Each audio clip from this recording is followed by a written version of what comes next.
காணவில்லையே. இதுல ஒழிக்கிறதுக்கு வேற இடமே இல்லையே. ஒரே ஒரு அரளி செடி மட்டும் தானே இருக்கிறது. நம்ம ஈசனை அரளி செடியில தான் தேட வேண்டும் என்று சொல்லி இந்த வல்லரக்கன் கடவுளை எப்படி தேடுகிறா பாருங்க.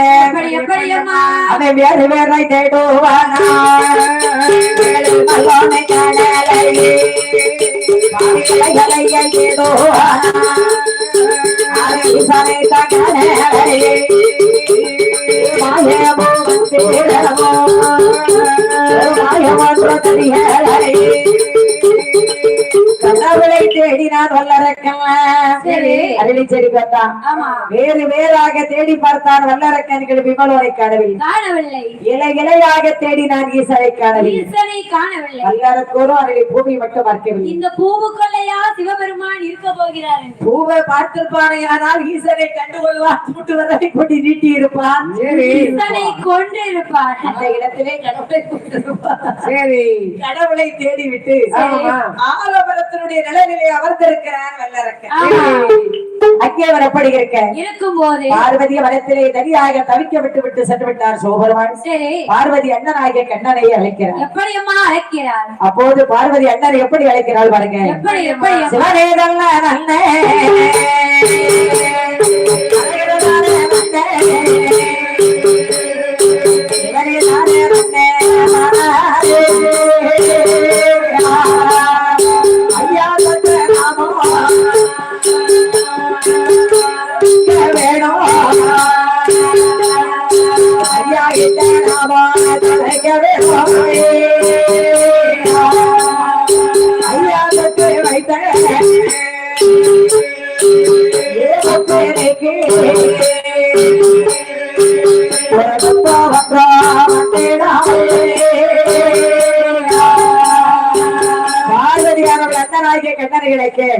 பார்வதியாளுடைய குரலானது வச்சிமாருக்கு கேட்டது. பள்ளி கொண்ட பெருமாள்களிட வாகனத்தில் ஏறிக்கொண்டு 7 கடலை தாண்டி கைலாசம் வந்து சேர்ந்தார். பார்வதி வந்து கேட்டார்கள் வச்சிமா மாயின் அருமை தங்கி பார்வதி என்னை அழைத்ததோடு எம்மா ஞானத்தை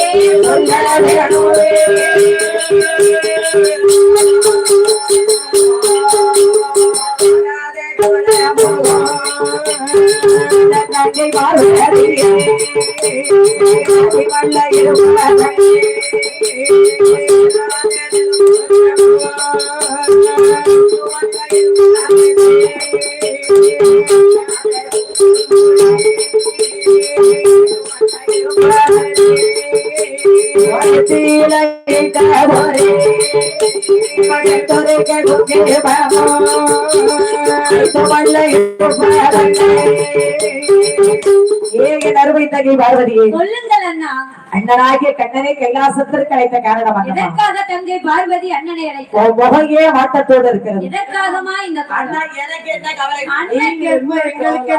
மாய கண்ணன் மாய சூதாடி பார்த்திபனால் போர் புரிந்த கண்ணன் இருக்கும்போது தங்கைக்கு என்ன கவலை?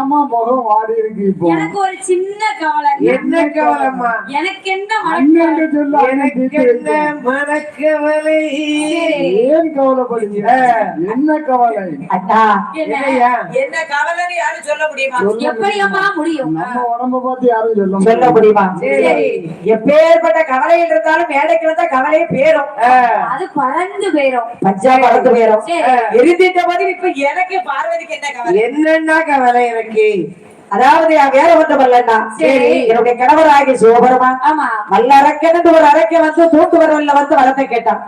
என் கணவரோ இல்லை என்று சொல்லாமல் தூண்டு வரலிலே வரத்தை கொடுத்து விட்டார். அவன் தூண்டு வரலிலே வரத்தை வாங்கி கைலாசத்தையே தெரிந்து விட்டான்.